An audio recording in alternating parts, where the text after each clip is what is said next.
दोस्तों नमस्कार, स्वागत है सभी का गजब समाचार में। दोस्तों कैसा लगा आपको आज का एपिसोड काफ़ी शानदार था, काफ़ी ज़बरदस्त था। आप सरल शब्दों में ये कह सकते हैं, क्योंकि आज यहाँ नॉमिनेशन देखा गया, आज यहाँ बाहर की धमकियाँ देखी गई, आज यहाँ शहजादे ने ये तक बोल दिया कि मेरा एक कॉल आएगा और तू सॉरी बोलने आएगा।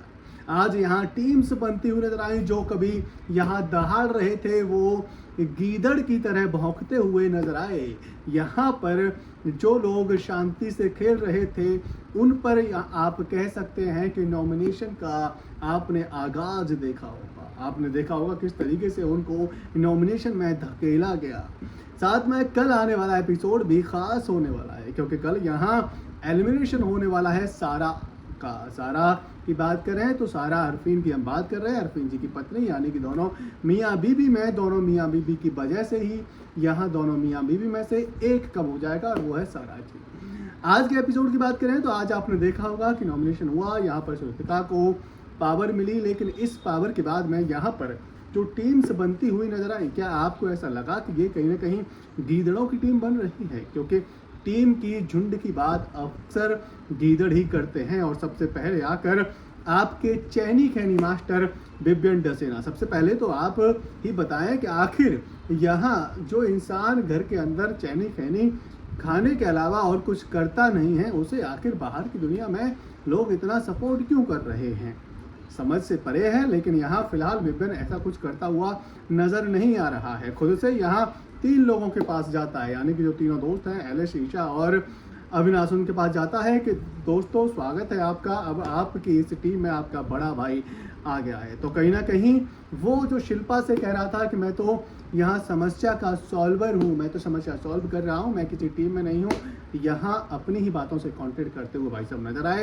या आप ये कह सकते हैं कि दोगली बातें एक बार फिर से बिबियन डसेना करते हुए नजर आए हैं। उनके नाम में डसेना है और वो जो है यहाँ डसने का ही काम कर रहे हैं, क्योंकि शिल्पा ने अभी तक बिबियन के खिलाफ ना तो किसी ग्रुप में जाकर बोला है, ना ही नॉमिनेशन में कुछ बोला था। फिर भी यहाँ शिल्पा से इस तरह से बात करना कि आप अपनी टीम को सिखाइए, क्योंकि शिल्पा किसी भी टीम की आपको लीडर भी नहीं देखने को मिल रही है। लेकिन फिर भी यहाँ पर करणवीर ने कहा कि आपको कोई प्रॉब्लम नहीं होनी चाहिए, अगर आप बिबियन से डर रही हैं तो फिर आपकी गलती है कि आपको हम पर भरोसा है या फिर नहीं है। क्योंकि वाकई में करणवीर जो है अपना एक बॉन्ड मानते हैं शिल्पा के साथ में और उनके साथ में मस्ती करते हैं, बैठता है। लेकिन इसके अलावा हमने देखा कि जो माचो में इनकी भूमिका रखता है, वो कहता है उसे यहाँ डरा कर अपनी टीम में लिया जाता है। ईशा डराती है कि भाई रजत दलाल भाई, या तो आपको उधर रहना पड़ेगा या इधर रहना पड़ेगा, आप बताएं आप किधर है। और यहाँ भीगी बिल्ली बनकर कहते हैं ठीक है मैं तो आप ही की टीम में हूँ, मैंने बोल दिया, आप स्ट्रेटेजी बनाइए, सारा को इधर लाइए उधर लाइए। भाई बच्चों से डर रहे हैं रजत दलाल जी,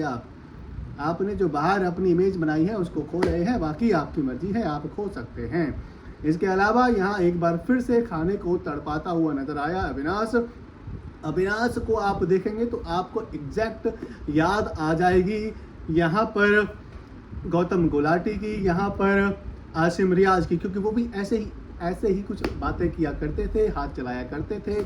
वही यहाँ पर ये भी करता हुआ नजर आ रहा है, एकदम कॉपी करता हुआ देखने को मिल रहा है गौतम गुलाटी और आशिम को। अगर आपने पुराने सीजन देखे हैं तो आपको ज़रूर हमारी बात पर यकीन होगा। तो वो यहाँ सिर्फ और सिर्फ एक्टिंग कर रहा है। अब असली अभी तक मुझे उसका एक भी यहाँ पॉइंट लगा नहीं है। बीच पॉइंट में वो घुसता है, अगर कोई दूसरा लड़ रहा होता है तो वो उसमें यहाँ सॉल्व करने को पहुँच जाता है। जैसे कि आपने आज देखा होगा शहजादा और रजत दलाल के बीच में नॉमिनेशन रूम में, यानी कि एक्टिविटी रूम में, उसके बीच में पहुँच जाता है। कहीं ना कहीं यहाँ उसकी आंखों में ये दिख रहा था कि भाई आप ना लड़ें, लड़ने का जो मुद्दा है, लड़ाई के जो क्राइटेरिया है वो मेरा है, मैं ही लड़ूंगा। यहाँ ऐसा ही कुछ फिलहाल नजर आया है।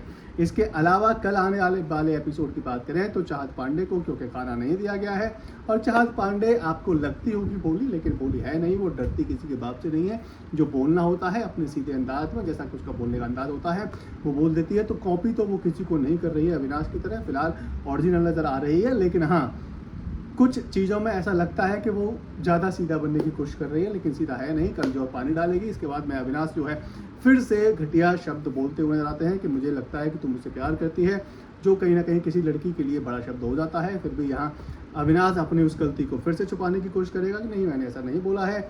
अगर कोई उसे ये बोल देता है कि मैं तेरा बाप हूँ तो फिर वो कहता है कि मेरे बाप पर ऐसा क्यों बोला, लेकिन किसी लड़की को आप ऐसा नहीं बोल सकते हैं, वो भी आपको ख्याल रखना चाहिए। तो कल जो है चाहत और अविनाश के बीच में आपको बड़ी फाइट देखने को मिलेगी और यहाँ बिग बॉस ने एक ऑडियो सुनाया है अरफीन का, जिसके चलते कि यहाँ अरफीन को जेल में तो डाला जा ही रहा है, साथ में यहाँ ये बोल दिया गया है कि सारा जो है अभी से 24 घंटे के अंदर घर से बेघर हो जाएगी। अब क्या वो बेघर होगी या फिर नहीं, ये तो यहाँ आगे आने वाले टाइम में पता चल ही जाएगा। लेकिन क्या दोस्तों आपको गुणरत्ने की याद आ रही है? क्या आप वाकई में गुणरत्ने को इस सीजन में मिस कर रहे हैं या फिर नहीं कर रहे हैं? क्योंकि एंटरटेनमेंट फैक्टर तो कहीं ना कहीं गुणरत्ने था। जितने भी दिन गुणरत्ने जी घर के अंदर रहे मज़ा आया, ऑडियंस उनसे कनेक्ट कर रही थी, उनके साथ में यहाँ हंस रही थी। जिस तरीके का अंदाज गुणरत्ने का था वो कहीं ना कहीं सभी को एंटरटेनिंग लग रहा था। अगर आपको भी एंटरटेनिंग लग रहा था तो वीडियो को लाइक कर दीजिए, शेयर कर दीजिए, इसके अलावा कुछ है नहीं।